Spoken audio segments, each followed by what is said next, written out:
后来乡亲继续来看中部有一个毒贩，伊随身拢炸枪哦。为今年3月份开始，因为甲人有毒品的纠纷，一直咧犯案。7月份，警方甲围捕搁互走去。这回，趁伊伫咧南投的山顶咧钓鱼的时阵，出动着霹雳小组，总算是甲抓着了。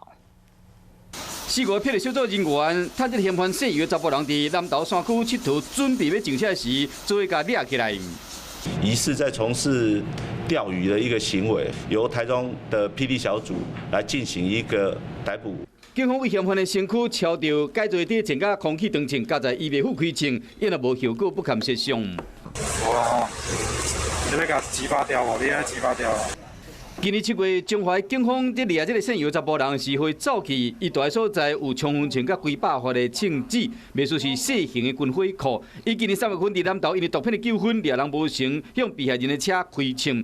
5月份又伫台中犯野枪压人恐吓取财，警方搁伫身躯敲了一张假行警的证件。在毒品交易，或者是说怕黑吃黑，或者是说要进行犯罪行为的时候，拿出示来使用的。